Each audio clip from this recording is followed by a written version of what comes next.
قل يا أيها الكافرون لا أعبد ما تعبدون ولا أنتم عابدون ما أعبد ولا أنا عابد ما عبدتم ولا أنتم عابدون ما أعبد لكم دينكم ولي دين۔ سورۃ الکافرون مکیہ، کل 6 آیتیں ہیں۔ احادیث مبارکہ میں اس سورہ مبارکہ کی فضیلتیں وارد ہیں۔ حضور اکرم صلی اللہ علیہ وسلم فجر کی جو 2 سنتیں ادا فرمایا کرتے تھے، عام معمول یہی تھا کہ پہلی رکعت میں قل یا ایھا الکافرون اور دوسری رکعت میں قل ھو اللہ احد پڑھا کرتے تھے۔ صلاۃ الطواف، طواف کے بعد جو 2 رکعت پڑھی جاتی ہے، اس میں بھی سنت یہی بتایا جاتا ہے کہ پہلی رکعت میں قل یا ایھا الکافرون اور دوسری رکعت میں قل ھو اللہ احد پڑھا جائے۔ حضور اکرم صلی اللہ علیہ وسلم سے ایک صحابی نے سوال کیا، رات کے اعمال کوئی ایسی چیز بتا دیجئے جو میں سونے سے پہلے کروں۔ تو حضور اکرم صلی اللہ علیہ وسلم نے فرمایا، سونے سے پہلے قل یا ایھا الکافرون پڑھ لیا کرو، چونکہ یہ شرک سے براءت ہے۔ یہ پوائنٹ ہے اصل، کیا ہے اس میں؟ شرک سے براءت ہے کہ یا اللہ میں مشرک نہیں ہوں، میں تیرے علاوہ کسی اور کی پوجا نہیں کرتا، عبادت پرستش نہیں کرتا۔ یعنی پھر موت آئی تو توحید پر موت آئے گی۔ تو سونے سے پہلے کے معمولات میں اس صورت کو بھی شامل کر لینا چاہیے۔ یہ جو سورہ مبارکہ ہے، اس میں 3 لفظوں کو سمجھنا بہت اہم ہے۔ ایک تو قل یا ایھا الکافرون میں یہ جو کافر ہے، لا اعبد ما تعبدون میں عبادت، لکم دینکم ولی دین میں دین، کفر، عبادت اور دین، کیونکہ یہ شرعی اصطلاحات ہیں اور شرعی نقطۂ نظر سے اس کے معانی ہیں۔ ایک تو اس کا لغت میں معنی ہے، لیکن شرعی ٹرم میں اس کو کون سے معنی میں استعمال کیا جاتا ہے وہ سمجھنا اہم ہے۔ اگر ہم کفر کے بارے میں سمجھنا چاہے تو ظاہر ہے کہ دورہ تفسیر میں بار بار اس حوالے سے بات آئی ہے، لیکن میں مناسب سمجھتا ہوں کہ اس کے بارے میں کچھ مختصر گفتگو کر لی جائے۔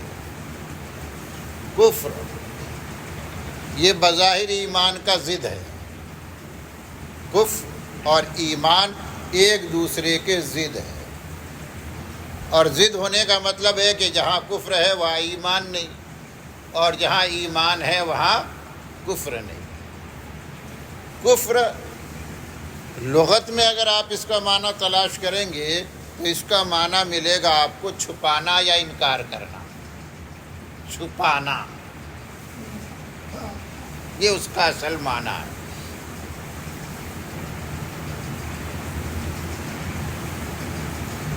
قرآن کریم میں کاشتکار کے لیے یہ لفظ استعمال ہوا ہے۔ کاشتکار، فارمر،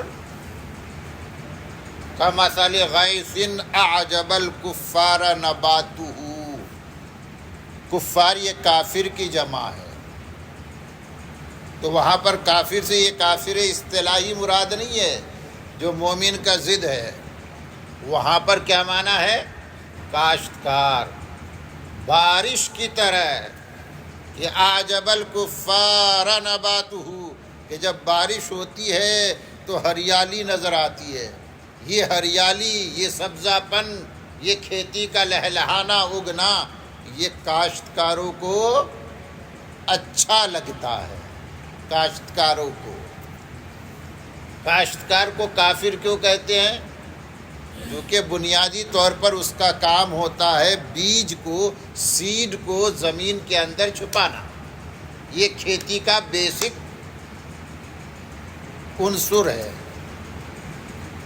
تو چونکہ بیج چھپانے کا کام کرتے ہیں اس لیے وہ کافر ہے. ایک لفظ اور آپ نے سنا ہوگا، کفارہ. یہ گناہ ہو جائے تو اس کا قسم میں کہتے ہیں قسم ٹوٹ جائے تو اس کا کفارہ بتائیے. رمضان کا روزہ ٹوٹ گیا، زبردستی توڑ دیا تو اس کا کفارہ بتائیے کہتے ہیں نا. تو کفارہ مطلب یہ جو گناہ ہوا ہے کوئی ایسا عمل بتائیے کہ ہمارا گناہ چھپ جائے. تو وہاں پر بھی یہ چھپنے کا معنی پایا جاتا ہے، اس کو کفارہ کہتے ہیں. شرعی اصطلاح میں جو یہ جو کفر کا لفظ استعمال کیا جاتا ہے اس میں بھی چھپانے کا معنی ہے. دیکھیے اللہ تبارک و تعالی نے انسان کو پیدا فرمایا اور اس کو بے شمار نعمتوں سے نوازا، اور اس کے وجدان میں، اس کے کانسیس میں اللہ تبارک و تعالیٰ نے اپنا وجود رکھا ہے. اس کی فطرت جو ہے اللہ نے کس پر پیدا کیا؟ اسلام پر. وہ سنتے رہتے ہیں کہ ما من مولود یولد الا علی الفطرہ. ہر پیدا ہونے والا بچہ فطرت پر پیدا ہوتا ہے، اسلام پر. اب کافر، اللہ نے تو رکھ دیا فطرت اسلام، اب کافر اس فطرت پر کفر کا پردہ ڈال دیتا ہے اور اس کو چھپا دیتا ہے. مومن تو اس کا اظہار کرتا ہے، کہتا ہے میں مومن ہوں، اور کافر اس کو چھپا دیتا ہے، اس میں مٹی کا ڈھیر ڈال دیتا ہے، کسی کو نظر نہیں آنا چاہیے. تو اس میں بھی یہ چھپانے کا معنی پایا جاتا ہے.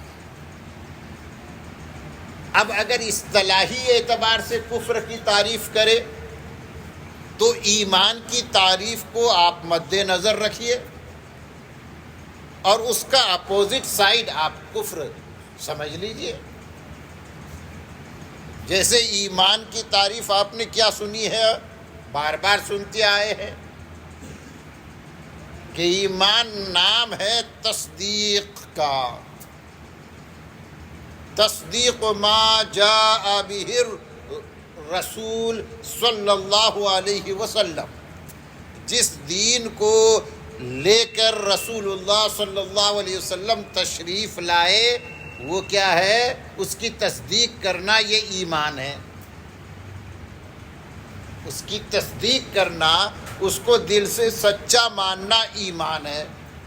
اب اگر کوئی دل سے اس کی تصدیق نہیں کرتا تو وہ کافر ہے. انکار کرتا ہے تو کیا ہے؟ وہ کافر ہے. اب جیسا کہ ایمان اس کی جو بنیاد ہے وہ قلب ہے.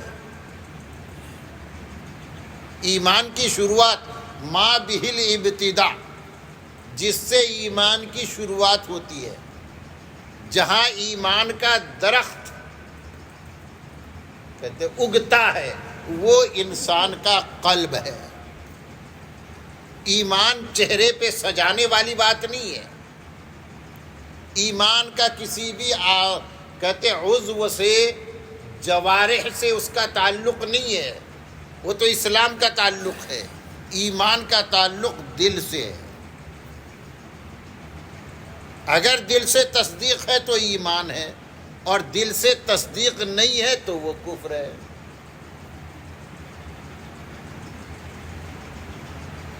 پھر ایمان کا دوسرا درجہ آیا تھا اقرار باللسان. زبان سے اقرار کرنا. تو کافر زبان سے وہ اقرار کرتا ہے کہ میں مومن نہیں ہوں، تو پکا وہ کافر مجاہر ہے، وہ کھلم کھلا کافر ہے۔ یہ ہو سکتا ہے کہ ایک آدمی کافر ہو لیکن زبان سے وہ اپنے آپ کو کافر نہیں کہتا، بلکہ زبان سے اپنے آپ کو مومن کہتا ہے، لیکن کیا زبان سے مومن کہنے کی وجہ سے وہ مومن بن جائے گا؟ نہیں بنے گا، وہ منافق کہلائے گا۔ کیا کہلائے گا؟ منافق۔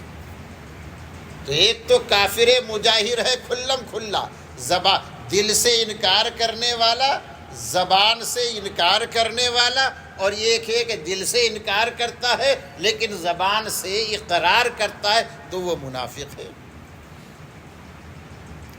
ایمان کا تیسرا درجہ آیا تھا عمل بالارکان، کہ ایمانی تقاضوں کو جان کر اس پہ عمل کرنا۔ اگر کوئی اس کے خلاف کرتا ہے تو اس کو کافر بالعمل کہتے ہیں، کہ عملی اعتبار سے کافر ہے، اور ہمارے اصطلاح میں اس کے لیے کافر کا لفظ استعمال نہیں کرتے، فاسق کا لفظ استعمال کرتے ہے۔ وہ بھی کافر لیکن عقیدے کا کافر نہیں ہے، زبان کے اعتبار سے کافر نہیں، چونکہ اپنے آپ کو مسلمان کہتا ہے، وہ کافر عمل کے اعتبار سے ہے، جیسا کہ حدیث میں ہے، من ترک الصلاۃ متعمدا فقد کفر، جس نے نماز کو جان بوجھ کر چھوڑ دیا وہ کافر ہو گیا۔ تو یہاں پر کون سا کافر مراد ہے؟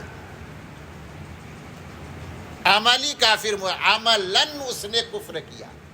اس لیے اس کا صحیح ترجمہ کریں گے کہ جس نے نماز کو جان بوجھ کر چھوڑ دیا اس نے کافروں کا کام کیا، کافر ہو گیا نہیں ہے، وہ مسلمان، اس کو مسلمان کہا جائے گا، کیونکہ کسی بھی عبادت کے نہ کرنے کی وجہ سے کفر کا فتویٰ نہیں لگتا۔ لیکن حدیث میں تو کہا گیا فقد کفر، اور قد تحقیق کے ساتھ، تحقیق اس نے کفر کیا۔ تو کیا کہیں گے کہ یہاں پر کفر سے کون سا کفر مراد ہے؟ کفر عملی مراد ہے۔ تو کفر کی 3 قسمیں ہو گئی، ایک تو کفر حقیقی ہے، کھلم کھلا کفر، دوسرا نفاق، یہ بھی کفر کی ایک قسم ہے، چھپا ہوا کفر، اور تیسرا عملی کفر ہے، کافر بالعمل، اور جس کفر کے اندر، اور جس کو اصطلاح میں، فقہ کی اصطلاح میں عام طور پر فاسق کہا جاتا ہے۔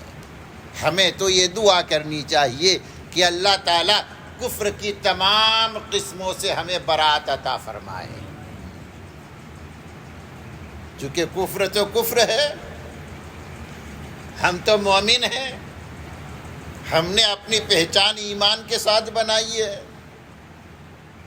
تو ایمان کے سارے درجات عالیہ نصیب ہو، اس کی دعا کرے اللہ توفیق عطا فرمائے، اور کفر کے جتنے درجات ہیں اس سے براعت ملے، یہ اللہ تعالیٰ سے دعا ہے، اللہ قبول فرمائے، آمین یا رب العالمین۔ اب یہاں پر کہا گیا قل یا ایھا الکافرون، قل، حضور اکرم صلی اللہ علیہ وسلم مخاطب ہیں، اللہ نے مخاطب کیا کہ اے محمد کہہ دیجئے اے کافرو۔ اچھا اب شان نزول سمجھ لیجئے کہ کس موقع پر ان آیتوں کا نزول ہوا۔ حضور اکرم صلی اللہ علیہ وسلم نے جب مکے میں اپنی دعوت کا آغاز فرمایا، کون نہیں جانتا کہ مکہ سراسر تاریکی میں ڈوبا ہوا تھا، دنیاوی کہتے ہیں دنیا میں جو فسادات پائے جاتے تھے ان تمام فسادات کا مرکز اور سینٹر بنا ہوا تھا، انسانیت دم توڑ چکی تھی،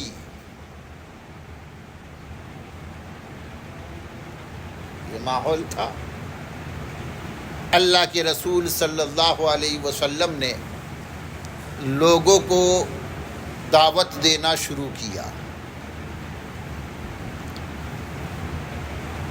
کچھ تو ایسے تھے اللہ کے نیک بندے، خوش قسمت بندے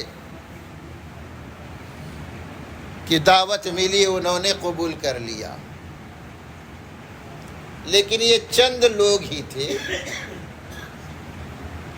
آپ کی مخالفت ہوئی اور روز بروز یہ مخالفت شدت اختیار کرتی چلی گئی۔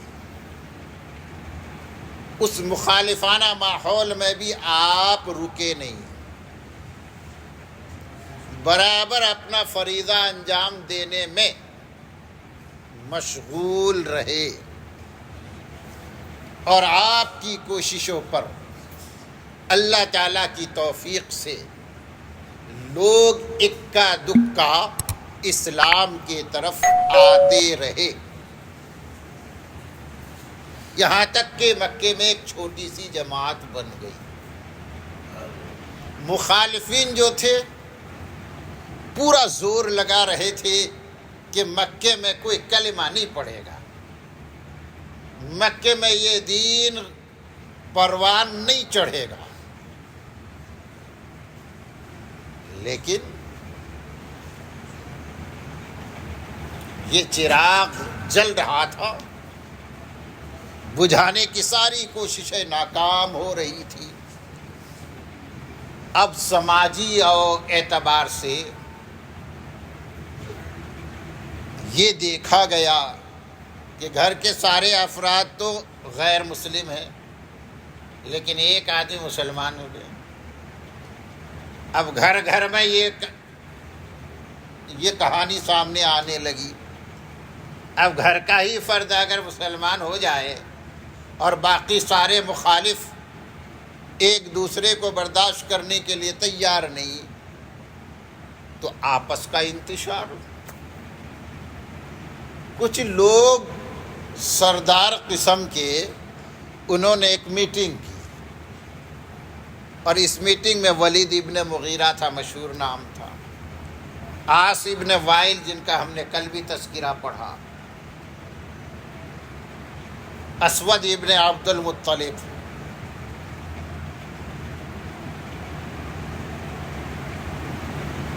اور امیہ ابن خلف، اس طرح کے بڑے بڑے لوگ جن کی لیڈرشپ قائم تھی، چودراہٹ قائم تھی مکے میں، ان لوگوں نے میٹنگ کر کے آپ صلی اللہ علیہ وسلم کے پاس آ کر اپنے کچھ مطالبات رکھے۔ مطالبات کیا کہیے، انہوں نے مصالحت کی، کمپرمائز کی شکلیں پیش کی۔ انہوں نے کہا کہ اے محمد صلی اللہ علیہ وسلم کہ تو ہمارے درمیان ہر دل عزیز تھا، ہر کوئی تجھ سے محبت کرتا تھا، لیکن نہ جانے تجھے کیا ہو گیا، تو کچھ ایسے دعوے کرنے لگا جس سے اکثر مکے والے متفق نہیں ہیں۔ اب تیری اس دعوت کی وجہ سے گھر گھر میں اختلاف ہے، جھگڑے ہو رہے ہیں، اس لیے کیوں نہ ایسا کرے کہ مل بیٹھ کر مصالحت کر لے، کمپرمائز کر لے۔ اور ہماری نظر میں کمپرمائز کی یہ شکل ہوگی کہ 1 مہینہ تم ہمارے جیسے بن جاؤ، جن بتوں کی عبادت ہم کرتے تم بھی کرو، اور 1 مہینہ ہم تمہاری طرح ہو جائے، تمہارے خدا کی طرح، ہم عبادت تمہاری طرح کریں گے۔ اس طرح آپس کا اختلاف ختم ہو جائے گا، ایک ساتھ ہو جائیں گے۔ آپ صلی اللہ علیہ وسلم نے اس کو رد فرمایا۔ وہ بالآخر نیچے اترتے رہے۔ پہلے تو انہوں نے آپ سے یہ آفر کیا آپ کو کہ اگر تم کو مال چاہیے، یہ جو تم نے ڈھونگ رچایا ہے نعوذ باللہ، اگر تم کو مال چاہیے تو بتاؤ کتنا مال چاہیے، تمہارے ڈیمانڈ پر اتنا ہی مال ہم تم کو دے دیں گے۔ اگر مکے کی کسی حسین اور خوبصورت عورت پر تمہارا دل آ گیا ہے تو ہم تم سے وعدہ کرتے ہیں کہ اس عورت سے تمہارا نکاح کرا دیں گے، شرط یہ ہے کہ یہ سب تم چھوڑ دو۔ آپ نے منع فرمایا کہ نعوذ باللہ میری دعوت کی وجہ کچھ یہ نہیں ہے، تو انہوں نے دوسرے درجے میں یہ آفر کیا کہ آدھے ہم تمہارے طرف چلے جاتے ہیں، تم آدھا ہمارے طرف آ جاؤ۔ آپ نے منع فرمایا تو انہوں نے کہا ایسا کرو کہ تم ہمارے معبودوں کا رد کرنا چھوڑ دو، تمہیں جو کچھ کرنا ہے کرو، لیکن ہمارے معبودوں کا رد کرنا چھوڑ دو۔ یعنی گویا کہ اس نے یہ کہا کہ اپنا کلمہ بدل لو، جو کہ ہمارا جو کلمہ ہے اس میں تو پہلا معبودان باطلہ کا رد ہی ہے، اللہ الہنا، یہ تھوڑے نا ہمارا کلمہ ہے کہ اللہ ہمارا معبود ہے۔ معبود کلمہ کیا ہے؟ لا الہ، انکار، لا الہ، نہیں ہے کوئی الہ، اب ہے الا اللہ، سوائے اللہ کے۔ تو آپ صلی اللہ علیہ وسلم نے اس کا بھی انکار فرما دیا، اور پھر اسی پس منظر میں یہ آیت نازل ہوئی کل انشاءاللہ۔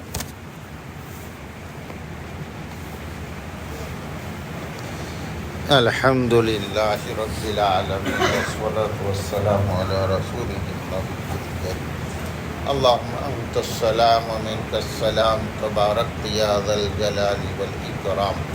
ربنا ظلمنا انفسنا وإن لم تغفر لنا وترحمنا لنكونن من الخاسرين۔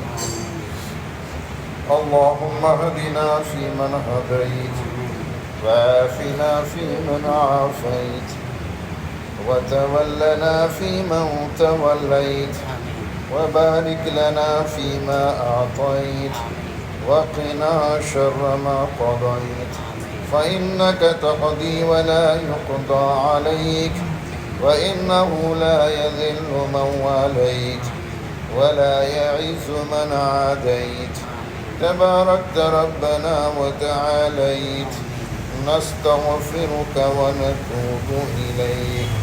اللهم إنا نسألك الهدى والتقى والعفاف والغنى وشفاء من كل داء وحفظا من كل بلاء۔